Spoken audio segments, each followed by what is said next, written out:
We're Sorry about that. That's okay. We're quite excited on a number of fronts. We've just topped 2,500 members of CryptoMonday London. I think that makes us one of the largest CryptoMonday groups around the world. I think there's something like 60 or 65 CryptoMonday groups in different cities around the world. But London is certainly becoming one of the bigger ones. It'll be a while before we can compete with New York, but in terms of other cities, we're doing very well. We've also been really pleased with the way the virtual Crypto Mondays have worked over the last 2 years. I think we were feeling, like many people, I suspect, rather sorry for ourselves 2 years ago when we started going virtual and thought that could spell the end of what we're doing. But in fact, I think it's led to a huge amount of interest, especially from people who aren't based in London and who wouldn't have had the chance to come to our face-to-face events. It is our plan, as soon as we can find a venue that's suitable in London, to begin going back to our traditional networking events. However, any venue that we do end up in will also include streaming, live streaming of the event, so that we can continue to invite and encourage people from all over the world to join us on those events. So we're quite excited about that. When that's going to be is perhaps in the hand of the gods. If I will ask again, I raised this last month, if anybody knows anybody who has a venue, we're not looking for a one-off arrangement. We're looking for a regular place that we can meet once a month. We're hoping to have some sponsorship resources, if required, that might allow us to pay a fee for that space, although I would prefer not to, but it's open. But in getting back into a live venue, we'll be able to have a glass of wine or a beer or a soft drink and some snacks, and have that other bits of interaction that's a bit tricky. Thank you, Tatiana. I appreciate that. We have talked to a few people. Conversations are ongoing, but we would love to talk to someone both about sponsorship and about venues. We're very open to that.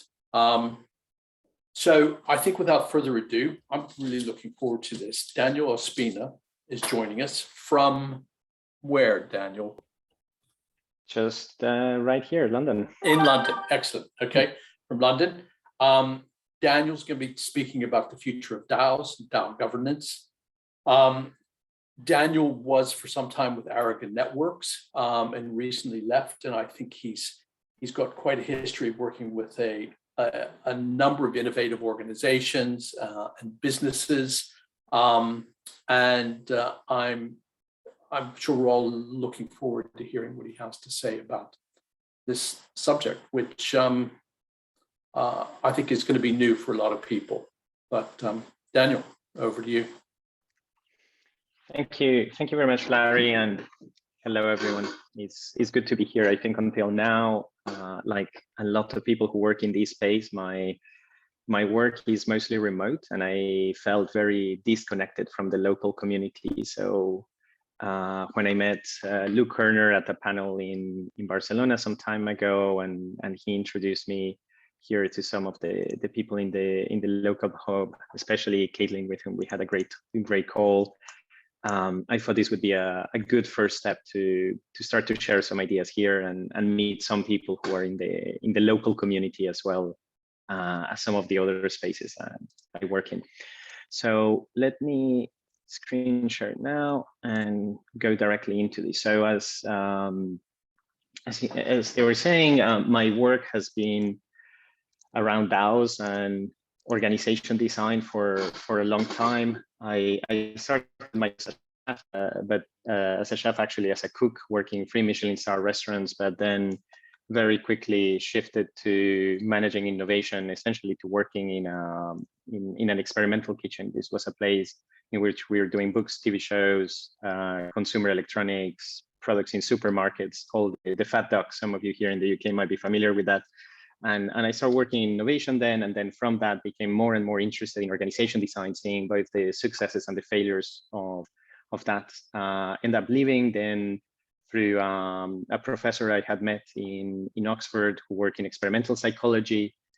We had a few discussions, and eventually he made to join his team for a year and do a residency there and learn a lot more from the psychology side about group organization, cognitive biases, and those type of things. And then met a professor in the business school who took me under his wing, and we ended up developing a range of workshops around system design and innovation management for executives that then helped me launch my career as an organization designer. And then for the next 8 years, I studied and worked as a consultant, as an advisor, helping with self-management transformations or networked organizations. And it was really only a matter of time before I discovered Web3 and DAOs as the space where the most amazing stuff is happening, because it has the rare combination of having the capital to innovate, the willingness to try new ideas, and also the technological means to translate those ideas into processes and mechanisms, of course, leveraging blockchain infrastructure and all of that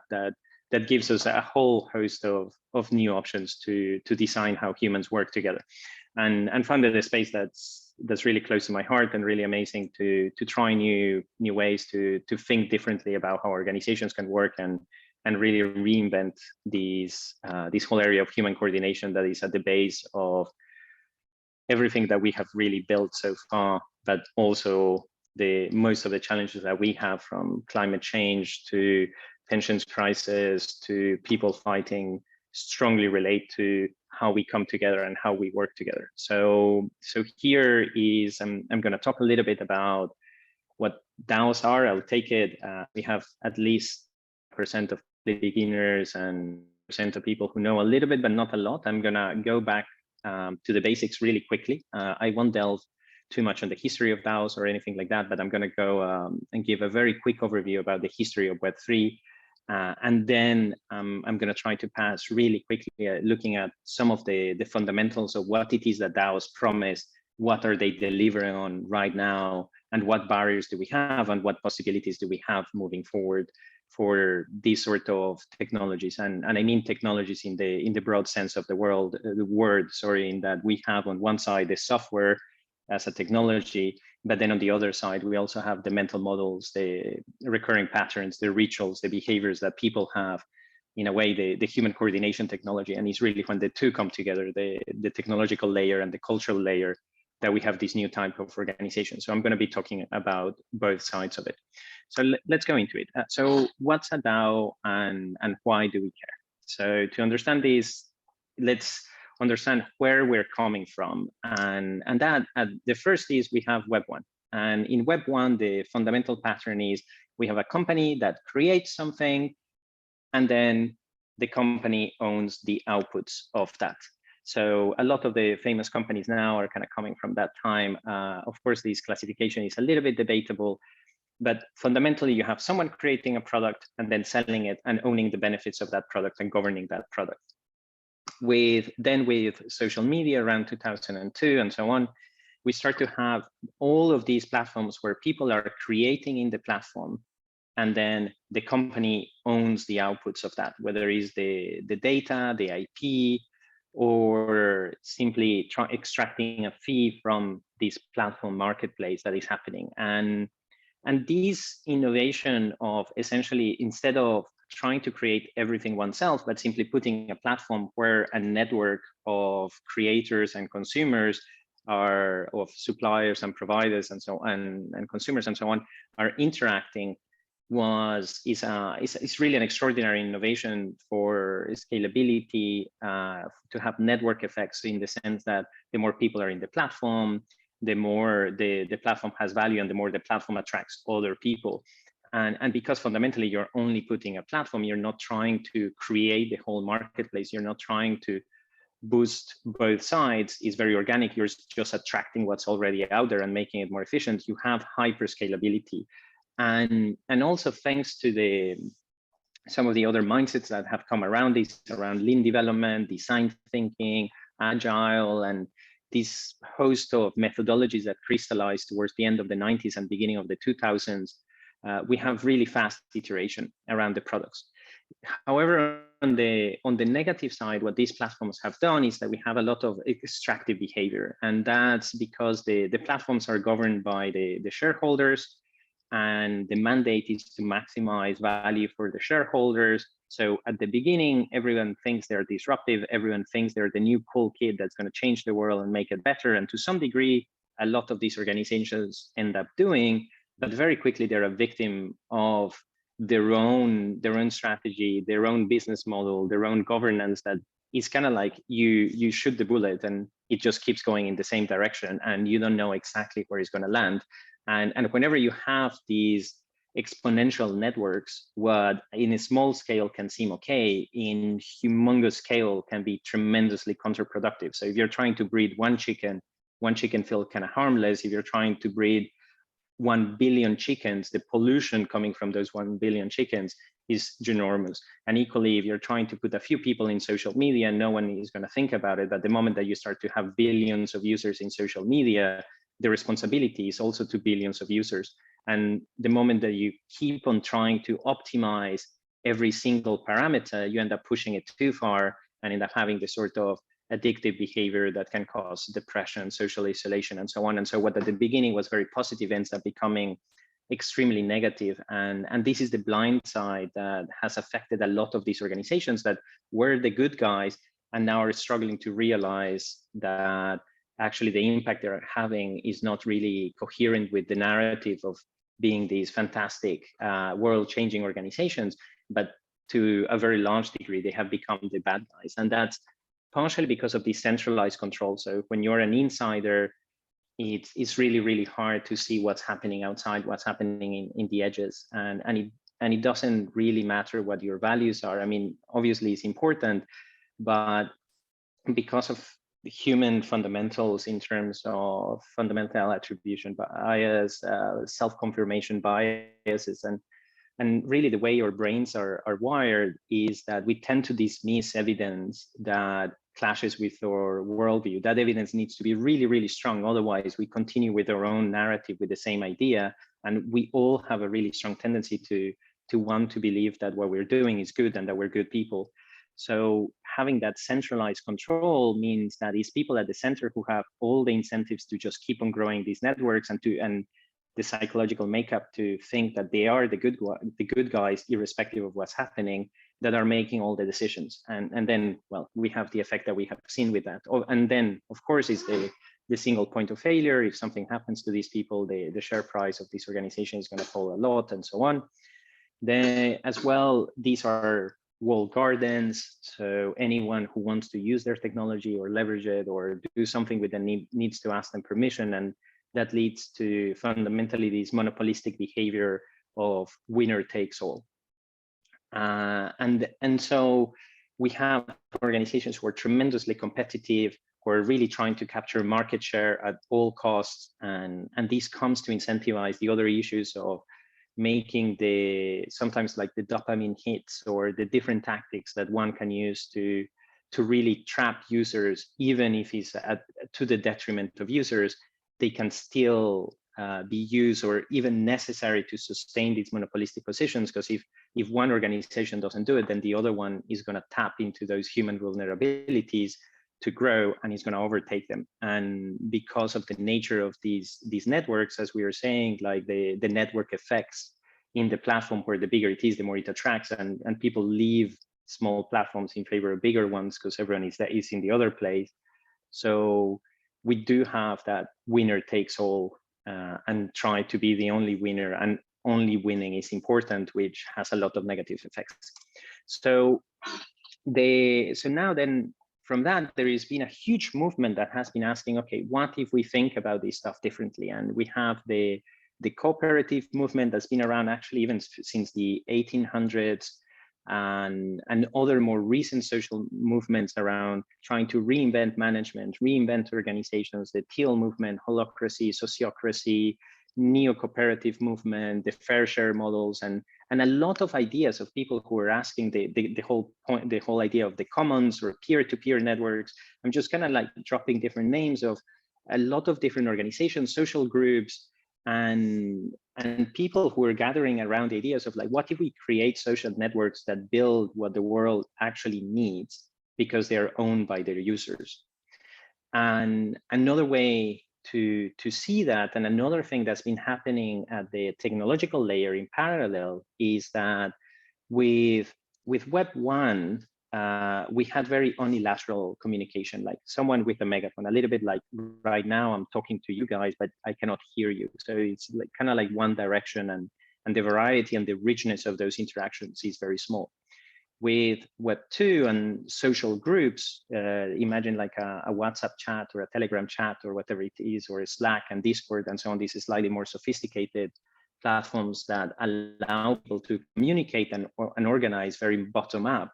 We have had tremendous change at a societal level in that we have had anything from the Black Lives Matters, the Me Too movement, the Hong Kong protest, and more in a smaller scale, or the way we have groups with our families, with our communities, and so on. And all of these emerge really over the last 2 decades, thanks to this infrastructure that allow people to communicate very easily in a group, which before wasn't really possible. You could call someone on the phone, but you could call one person. If you wanted to put 10 people there at the same time, it was very tricky. And so a small reduction of friction there ended up even creating these huge social movements, again, like the Hong Kong protest or the Arab Spring and so on, these tremendous social transformations by a technologically a relatively small shift. And now with Web3, what we encounter is the marriage of this idea that I was talking about of the collective ownership of the social networks, but also the ability for these social networks or social groups, communities, to own and manage their own assets. And from this, we come that at the most basic, what a DAO is a treasury and a mechanism for the community who owns that treasury collectively to make decisions. And if you ever try to decide things like, even basic things like where to go for dinner with more than 6 people, and real involvement in the decision-making process, you know that it becomes tremendously complicated, even more if someone is hungry and then their mood starts changing and so on. So the ability to add both asset holding and then decision-making tools together is what enables these whole other movements who had these ideals about collective ownership, about overcoming some of the negatives of Web 2 that we were talking about, and enables them to actually take place.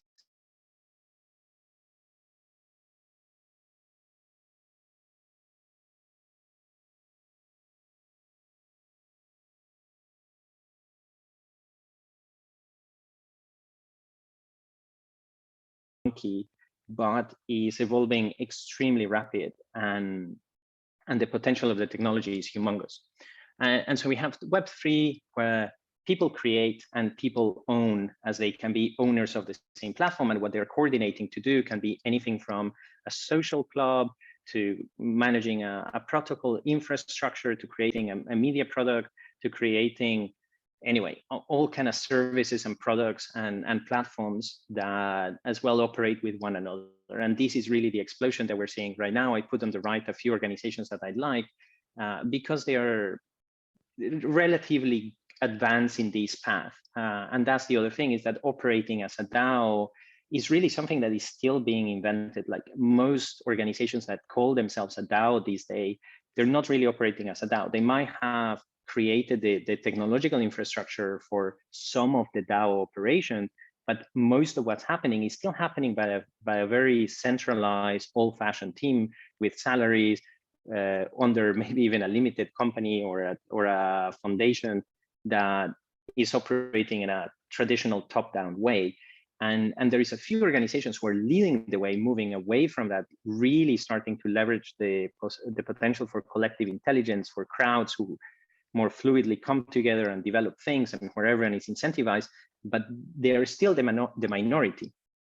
And there is very important reasons for that. However, even with all the challenges, and I'll go into more detail of that into a second, what we have is a huge promise. And that promise is that thanks to these tokens, these primitives that allow people to align incentives and essentially to speculate on the future value of something, whether it's an organization or a community external to themselves, that they're only an investor, or whether it's a way to bootstrap their own organization. And I had the case of the logo of OneHive before, because I find this really cool what they did, in that all the workers came together, they started working, no one got a salary, no one got paid, other than in the same token that they had minted. So they used the token simply as an unit of accounting of who had contributed.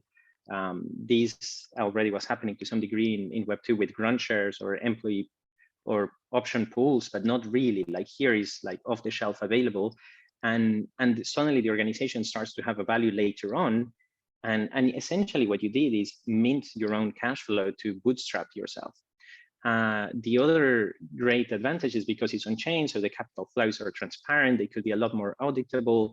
We could avoid all the issues of people talking in the hallways about who gets paid more or not. You can increase a lot of fairness and so on thanks to this transparency. You have no single point of failure. So I'm not going to touch a lot upon this because it ended up going a lot more into the discussion around the basics of blockchain infrastructure being decentralized. But at least from specifically the DAO point of view, is that if your treasurer or your finance director or your CEO or actually any member of your team gets hit by a boss, your community, your organization doesn't fail. If you have a family enterprise and the owners of that get hit, that might be the end of your company that you're working for. Here, that's not really the case. Other people can very quickly take over that role, take over that possibility, and the organization keeps going.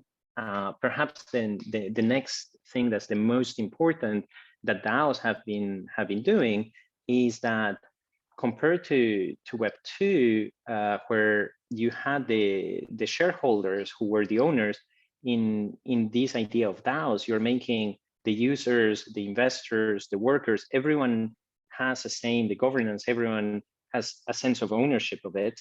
And that means that everyone is kind of like in the same boat together. It's not one person against the other, but everyone working together. And I'll go into a lot more detail of that.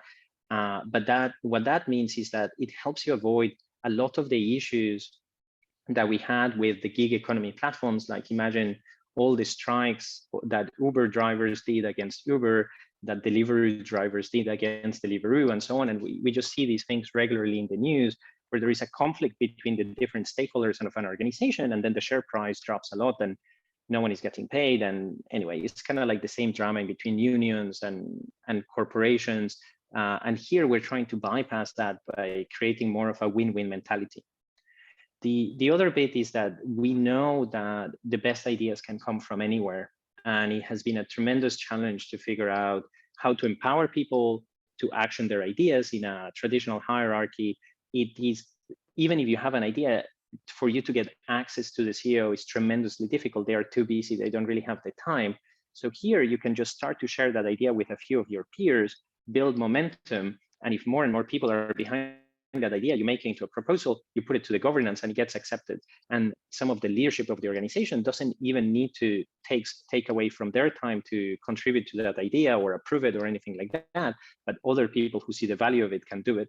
And having that bottom-up possibility for ideation and for evaluating and valuing ideas creates a meritocracy of ideas, a lot more innovation, a lot more involvement, a lot more engagement from everyone who feels like, oh, actually, this is not like a country's democracy where whatever way I vote doesn't make a difference, but actually my engagement really makes a difference. And by doing so, more people also engage.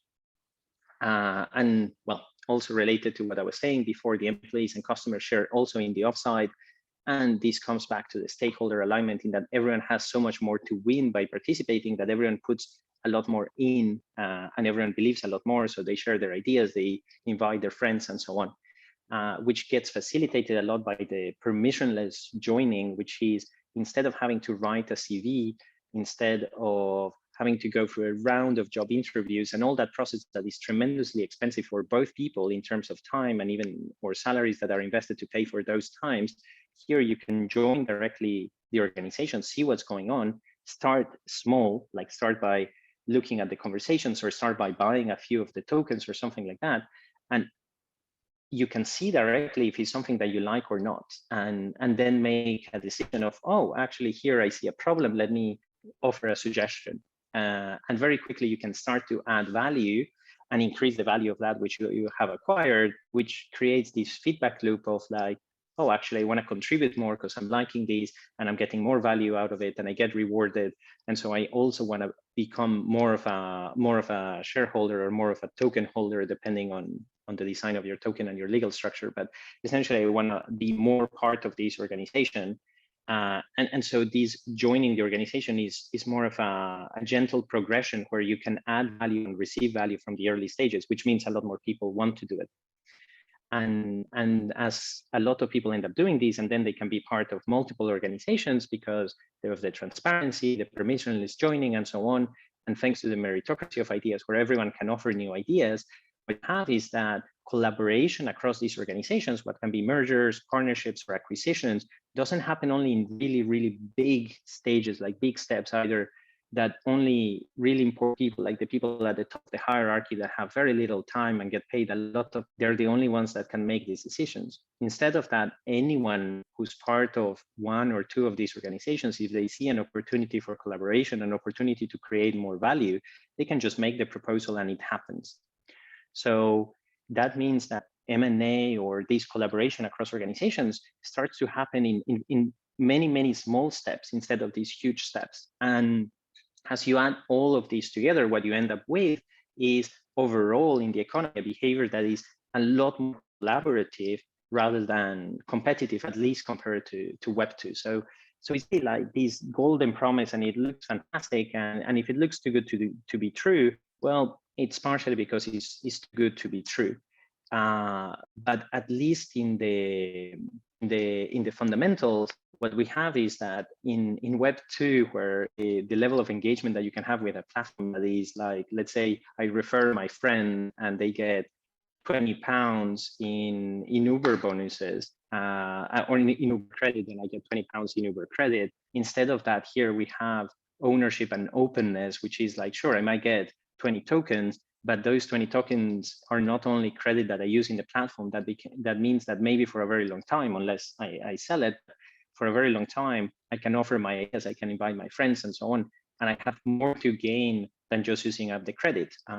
Many of you who live in London, a few years ago, you might have experienced that there was just one cab sharing, like another ride-hailing taxi company, like gig economy taxi company, after the other being launched, and every time a new one will be launched, they will offer a lot of free money. So I would migrate to that one, use all the free credit from having invited my friends, and once that ran out, I didn't care about them, so I just moved to the next one.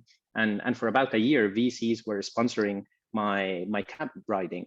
As opposed to that now in Web3, sure, I might maybe move to the next platform or so on, but I'm retaining the ownership, so I keep on having an interest in that organization growing. And that's why we see these exponential networks in DAOs compared to the amount of capital that was required for Web 2, like the multiple billions. Continuing with the Uber example, the multiple billions that have been invested into that organization for the level of growth, as opposed to, say, the amount of money invested into Ethereum directly. Like Ethereum didn't need to raise that much money. The funding was created together, the value was created together by the community. So that's is really a tremendous difference in terms of the effectiveness, efficiency, like the sort of incentives that can lead the Web3 DAO model to be tremendously more effective than the Web 2. Then on the downside, well, is this new way of operating, and there is a lot of challenges on that. So where are we on that scale? So current DAO tooling, this is what it enables. We can fundraise very easily. It's very easy to mint a token. You can do it with multiple of the platforms, and then there is different ways in which you can sell it. And sure, there is a lot of innovation happening here, like funding curves and staking and different ways to play around tokenomics. But at least for the basics, that has been solved and is up and running, and loads of people have done it. You can also hold assets in a treasury. There is loads of different treasuries. NoSafe is perhaps the most well-known one, but a lot of the DAO stacks also have a native treasury integrated.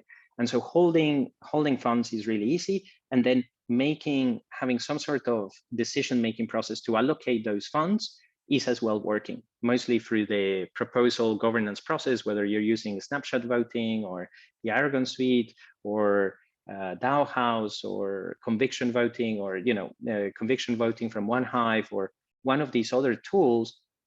The ability to allocate funds that functions, and that's essentially a solved problem, at least for the basics, which means that we have a lot of projects who are fundraising the Web3 way. We have a lot of projects who are operating as investment DAOs. And so they raise funding and then they choose what to invest it in, and they give grants or some other mechanism to fund a few initiatives. And this has become the basic of operation. Through the other mechanisms that I talk about, you have viral marketing. So DAOs are really good with airdrops and other and different ways for people to mine the token through engaging. Either you use the protocol and then you get some of the tokens, or you provide liquidity, or you stake and you get some of the tokens, and so on. And this is really viral marketing to attract either users or contributors, or a combination of the two, because ideally you want your users to also be contributors. Since we're talking the whole thing about being the meritocracy of ideas and the transparency, you really enable your users to also be contributors. But this viral marketing thing is also relatively solved. And voting for big proposals has also relatively been solved. And again, there is always a lot of evolution and still a lot of amazing work going here, and that is very needed. But whenever it comes to being able to change a few parameters, or essentially to have people ratify a decision, so a piece of document or a piece of code that you want to incorporate into your protocol or your DAO, and you want to prove that, you want to say, yes, we like that, or no, we don't like that, as a community with some form of democratic process, that is functioning. And that's why, like in this combination, we generally have protocol DAOs, so those who are trying to manage a relatively simple set of parameters in a platform. So it's like, in Uniswap, do we want to increase fees or do we want to lower fees? So it's a relatively simple decision that requires everyone to agree. So that is kind of working. Do we want to give a grant for this proposal? Yes or no? Okay, and if people agree, then the money gets transferred, and that's kind of like working. And the fundraising and the viral marketing is kind of happening. But what is not working right now? So compared to a traditional organization where you have a set of executives or managers who are doing a lot of things, they're looking around in the environment, they're trying to understand what is the competition doing, how is that working, and so on. And then making sense of that landscape, making sense of how is the industry evolving, and helping to create a vision for the future. There is no real good way to do that. So it can happen in a very messy way in Discord, in forums, but the whole sense-making, alignment, and strategy piece doesn't really happen well in DAOs. And in some situations, you can have really healthy communication between the community and very like bottom up organizing, like self-management style, a little bit allocation of funds, in that the proposals that get voted and approved sort of define the strategy. But beyond that, like the information sharing, the analysis, the conversation that can happen around it, the sense making, really of like, oh, all these different possibilities, which one is better, and so on, and understanding those trade-offs, and everyone being really embedded in those trade-offs and really understanding the consequences and making the best decision. That there are no tools for that. There is no real way to do that, which compounds with the next problem, which is attention management. These places are tremendously noisy. There is a million different DAOs that one can be part of. So it's the addiction to the message dopamine and the adrenaline of that, to the 10,000, in that we're all saturated with information, and the space is moving so crazy fast that it's extremely hard to keep up, and it's really hard for people to focus and to be committed to one thing. And so a lot of DAOs still right now feel more like trying to manage an organization of volunteers, where you're constantly sharing information into the void and constantly trying to onboard new people, but you're losing people at the same time. And there is kind of like not enough continuity, not enough cohesiveness, and a lot of value can be lost that way. The other thing is the voting tools and so on.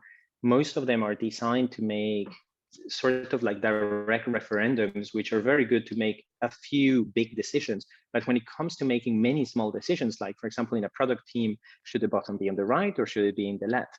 Or if it's a service that you're providing, should we, I don't know, do the workshop with this framework or with that other framework? And loads of small decisions that people or teams can make in small bases. There is no infrastructure, no tooling, and really not a lot of models on how to do that in a Web3 native way. And we could very much try to copy what was happening in Web2, but as we've seen, there is so much legacy and so many methodologies that are really just vestige from the past. These sort of skeletons in a closet that we're trying to keep alive, like for example, the OKRs methodology that sometimes I see it in Web3 and it's like, I mean, do we realize that this is something that came up in the 1970s, was being used in corporations? Do we really believe this is the best idea that we can come up with? And yet a lot of these stays here. So we still have a really big gap on how to organize teams and how to make those small, fast decisions in a very effective way that is compatible with Web3 ideals and that can enable these exponential networks instead of constraining them and essentially creating very bureaucratic, boring, and slow top-down corporations in Web3, which unfortunately is also something that's happening to some degree. And combining all of these things, we are also lacking a tremendous amount of tooling and models and so on to support mental health, to help people manage work-life balance, as well as conflict resolution, everything that has to do with interpersonal relationships. There is a huge gap here. And we have many communities who fall apart because, or people who burned out because of a systematic lack of support on these areas. So the question is kind of what happens next? And been talking for a while, so let me just close with a few ideas of what's happening here. Is that a lot of these areas that I signal here in the gaps that we currently have, they're not necessarily tied to financial flows. When we're making payments, it's really easy to capture a fee from those payments. And so even if we have an open source protocol and open source tool, we can still have a revenue model around that. So it's relatively easy to create a startup and go after that problem and try to find a solution. Now, the issue with a lot of these gaps is that they don't necessarily have those financial flows so easy to intercept. And so many organizations have been thinking or putting in their roadmap that they're going to get here eventually, but they keep on postponing it and they keep on having to focus on their core stack. The other issue is that while, for example, making a payment from a managerial point of view is really simple. You have an asset in one place, you want to move it to another place, and that's really all that needs to happen. Sometimes in the more governance-oriented things where we needed to make a decision, we still have really basic thinking. So these areas that requires even more complex thinking around sense making, how do we make a strategy from a community bottom up? These are very complex questions that force us to really think deeply of what are the fundamentals of human organization, what are the fundamentals of this technology, how can things be put together in a new way that is better than what we have had before, because otherwise we can just try to keep on using Notion or Asana or whatever of those tools that are very successful. So to break past and do something that is significantly better, we also need that R&D. And so far what's happening is that a lot of organizations are trying to do their same R&D in-house, and they are not investing enough in this, partially because the space is so new, partially because the number of expertise that are needed to tackle these problems is quite big and varied. So we have everything from economists to cognitive psychologists to sociologists to leadership experts to managing experts to, of course, the developers, UX and user researchers, and all the other people who are thinking more from a product perspective as well as those who understand a little bit change management and how these new processes can be, and culture design in organizations, and how these can be introduced in DAOs. So it's really not an easy task, and quite often beyond what a startup can do, if they're going to do anything, one small startup can do, if they're going to do anything beyond just inventing Web2 tooling. So with this in mind, and part of the idea of leaving Aragon and continuing more and incubating my own project is to think that Web3 is really about collaboration, and that's one of the biggest opportunities that it spans. And these are challenges that are common across most DAOs. So there is no reason for which a single DAO needs to bear the burden of being the one solving them or investing in them. But instead of that, we can create DAO to DAO cross DAO collaborations to address a lot of these problems, and think about R&D in a collaborative way. So we're now starting to launch a project that is called Aragon DAO. The name might change, but at least for now, we're calling it that.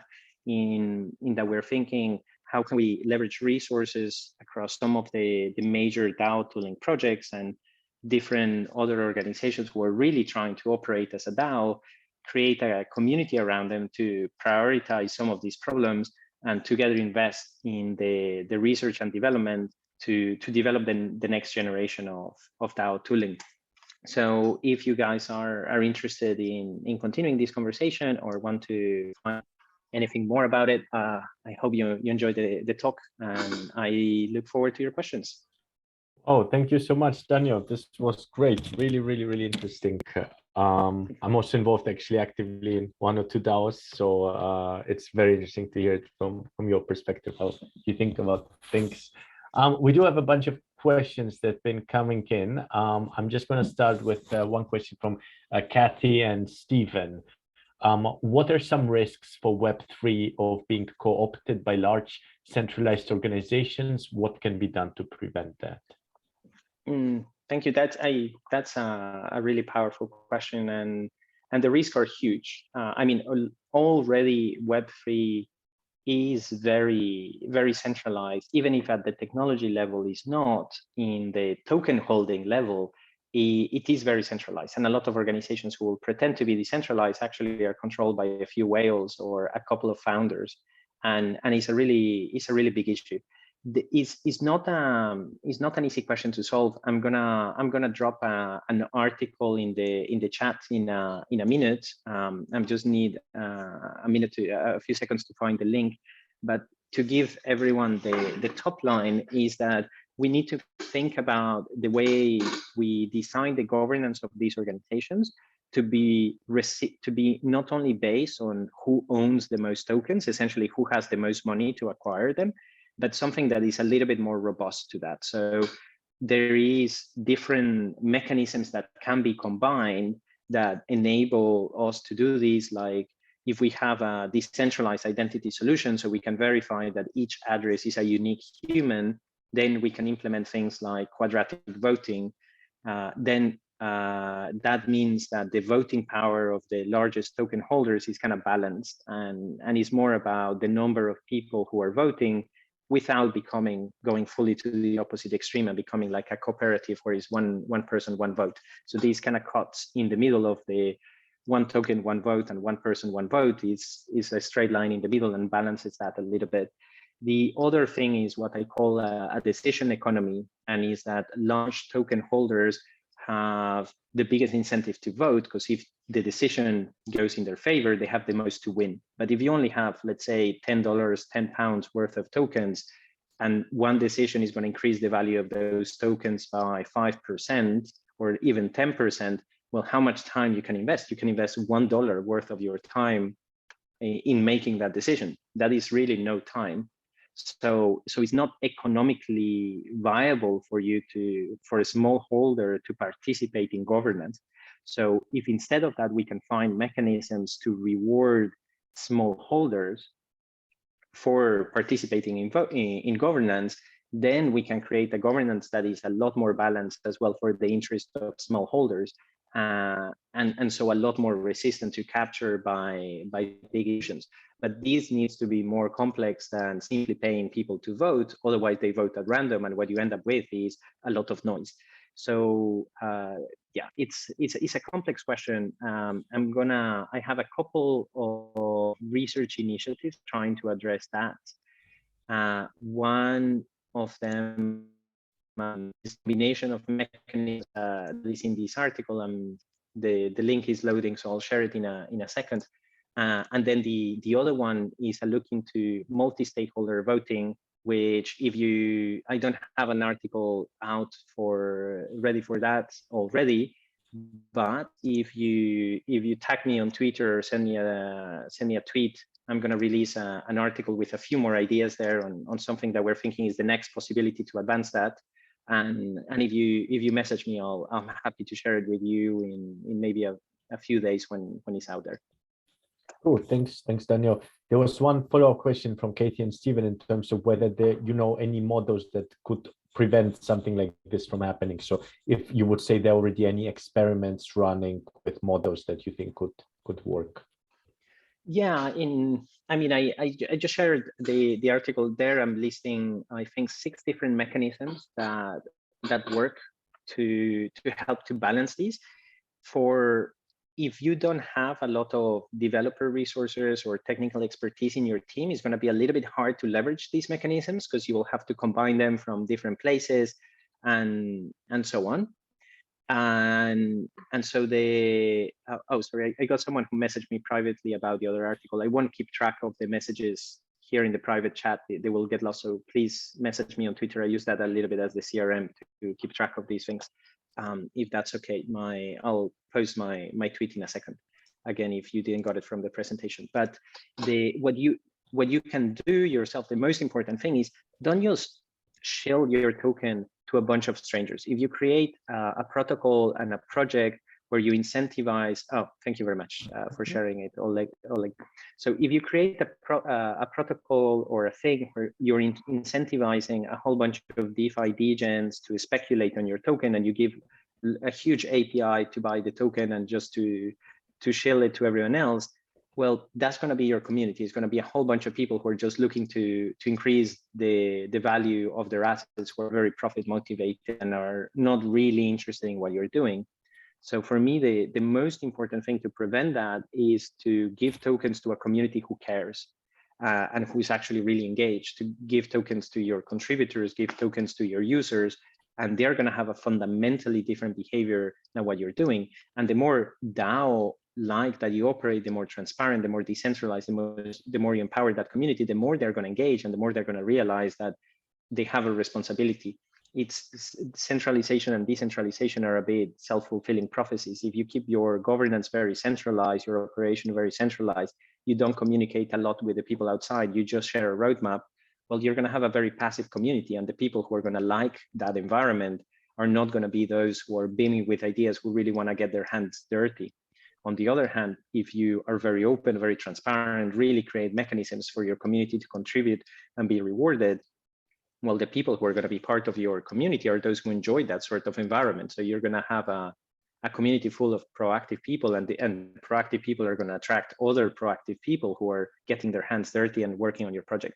So that's kind of like the advice that would apply across any type of project. And if not, well, I think the article will give you a few more ideas of different mechanisms to combine into that. But there is also, not in the article, and perhaps a sneak peek on the next article that I'm working on, is the idea of multi-stakeholder governance, where you can have different accounting systems for different types of stakeholder relationships. So if you're investing money, you can have your token accounting for that. But if you're contributing, you can have a reputation system for that. And if you're a user, you can have yet another reputation system for being a user. And in the cases where there are suppliers, you can have another reputation system for how much you're a supplier.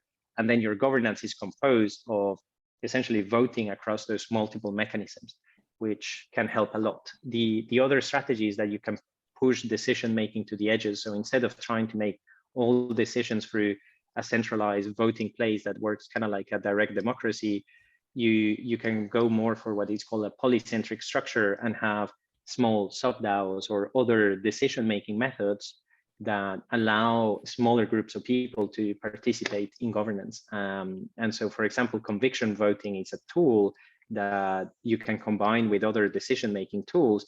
And the beauty of conviction voting is that allows a small group of people, if they're very convinced, to, with enough time, to at least allocate some resources to what they want. So it prevents this thing that's called the tyranny of the majority, that will still be case in if all you're using is more simplistic direct democracy voting, like majority voting, in that the majority or like the large token holder could vote down any proposal that you want. With conviction voting, that's not possible. But then it has some of the downsides that if you don't have the alignment, the collective sense making, then your community might end up funding all kind of random stuff. So it's a little bit tricky to find. You need to kind of like curate well when you're using it and when not, depending on the situation of your DAO. Thank you, Daniel. I'm gonna start running a bit quicker through some of the questions. The next question is touching on legal aspects of DAOs. Basically, Deca wants to know what legal procedures are necessary. Do I need to set up a limited company, LLC? What to do if members live in different jurisdictions? Yeah, I mean, that's first, there is no good answer at the moment. I'm sorry. What's good about this space is that it's really early and you can invent a lot of things and you can be a pioneer. What's bad is that it's really early, so there is not a lot of good answers out there, and regulation is still changing and very undefined. That being said, you don't need to set up a legal structure, but the risk is that if you don't set up a legal structure, you don't have limited liability. So you might be considered what is called a general partnership, and under a general partnership, your personal assets are liable. So if the DAO ends up causing tremendous amount of damage and someone dies because of that, and you're sued, well, maybe they can take your assets. Let's say you own a flat, maybe they can take away your flat. Now, the chances of that happening are really hard to calculate, but the main reason people get legal structures is to limit liability.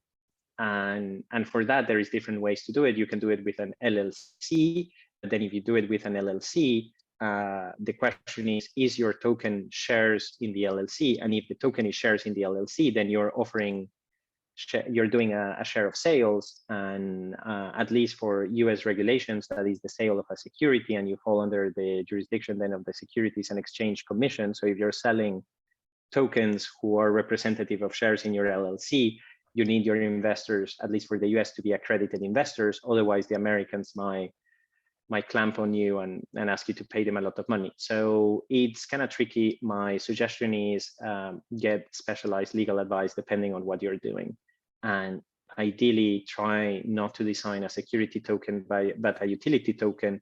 And one of the best things to do that is don't cap the value of your tokens, but mint new tokens to give it to contributors. Ensure that your token is used in the mechanisms of the DAO, and make sure that your token is not a claim on the assets, but simply a governance mechanism, and that's more of a governance token. Thank you. There's one follow-up question. This is from Tatiana. What about anonymous DAOs? I don't know. What about them? I guess it means like if we should all just be starting anonymous DAOs, basically. I have like, for example, I know one very large, very well-known protocol that is they're not registered in any jurisdiction, and one of the core contributors I know is having a pretty hard time dealing with like a lot of the accounting, this, that, and like there's almost like a strong tendency like, hey, why don't we just relocate to Portugal or Bali and just run unknown identities on Twitter? Do you see that happening? Like, would you almost say like that makes sense to do it? A lot of it is happening. Whether it makes sense or not kind of depends on the individual situation and incentives. I feel a lot of the reason why people run anon DAOs is because they want to avoid taxes, and that has that can have the downside that you might not sleep as well as night in case you're afraid that your identity might be linked. So there is obviously a risk in doing that. That being said, with current technology, it is fairly possible to have an anonymous DAO. The question is then, if you ever want to cash on the assets and transfer them to your personal account outside of Web3, how do you do that? And obviously you are fighting a system that, like the governmental system, that doesn't want you to be an anon. So if yes, you can try that route, but just be aware that it is risky. Thank you. There was one question from Baba Fame about product teams in DAOs. So whether running a DAO product team requires agile methods like Scrum, Kanban, Safe, and so on. Oh, I don't know. For me, Scrum, Kanban, Safe, they're very old-fashioned methods. They're very geared towards kind of like Web2 top-down organization. There is a lot of value in the idea of cycles, in the idea of retrospectives, and I would use some of those things. But it's for at least Safe, who tries to be like a scale agile sort of framework thing. There is a lot of problems with that methodology, and it doesn't really account for people who are more autonomous, making their own decisions, but is more geared towards very large pieces of software that are coordinated very top down. And in practice, most DAOs are operating from an extremely different paradigm, and we see some very successful organizations, even large scale Web2 organizations, operating from more modern paradigms, or more like networks, more bottom up, like for example, Hire, or a few others. So I'm not a huge fan of them, but obviously there is value in them and a lot of lessons that we can port. Someone, Tatiana, mentioned about that people should pay their taxes. Personally, I kind of agree. Nation states have a lot of issues, and that's not, but they're still extremely necessary. So I'm a big believer in paying taxes, just to clarify that point. Yeah, makes total sense. And then we have a question from Morgan. Who do you see as the DAOs leading with organization processes and decision making? It depends on which side. I think a lot of different DAOs are doing really interesting things, but I don't have one DAO that I go like, oh, these guys are the reference point. Some of the ones I put in the presentation that I like, Maker did an amazing job decentralizing. OneHive is doing very cool things in DAO operations, like in more granular team level collaboration as opposed to just big decisions.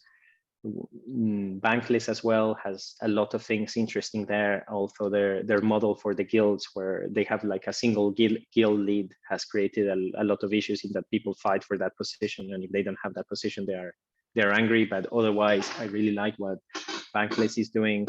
I also like what the tech is doing, the token engineering commons. Yearn Finance, I like quite a bit. Index Corp is another one that I think are doing a lot of really interesting things. And then it's a long list, but those are a few that you can start with looking into. Maybe Metagame as well. I find actually it's a really weird DAO and kind of wonderful in that way.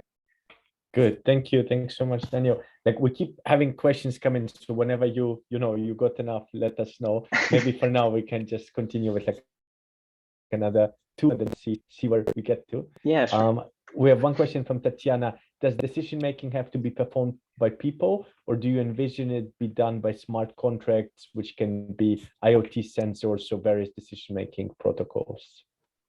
Yeah, definitely there is a space for algorithmic governance. The space that I find the most interesting is the combination of the two. But the issue with a lot of having like smart contracts making decisions for us is, at least now, the Oracle problem is there is a huge barrier to get reliable data on chain. So whether you can have a protocol making decisions based on the weather or things like that, there is sometimes some security risks around that.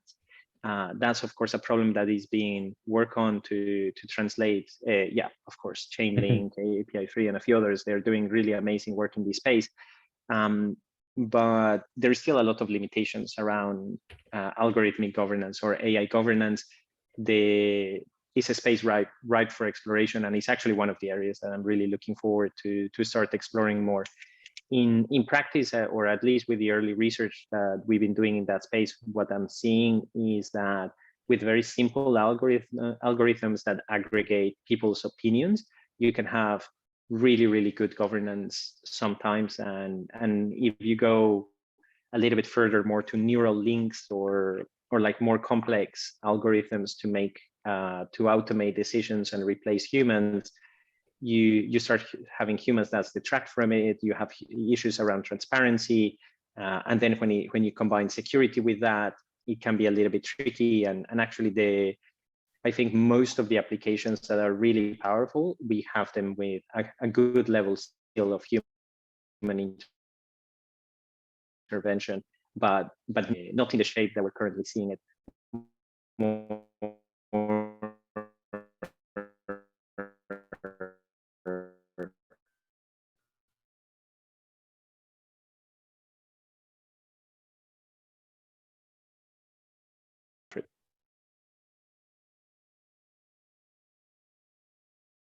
Don't want to torture you with with more questions. So I think there are still 2-3 questions, but I think we're gonna call it tonight. We'll have to do a round 2 with you at some point, since we've had so much interest and so much. Clearly, this is a topic that gives everyone the hope that we will escape our Web2 jobs and start like a new paradigm of work culture. I think that's super exciting stuff. Thank you so much for being with us, and for everyone else for joining us. And please join our Telegram community. I think we've got the link shared somewhere in the chat. Devon shared it. The recording of this talk will be live on YouTube in a day or so. And thank you so much, everyone, and have a great night. Thank you, Daniel. Thank you, everyone. Thank you Thanks very so much. much, Thank you, everyone. everyone, Catch for you all soon. I'll participating. post the recording soon. Cheers, guys. Bye.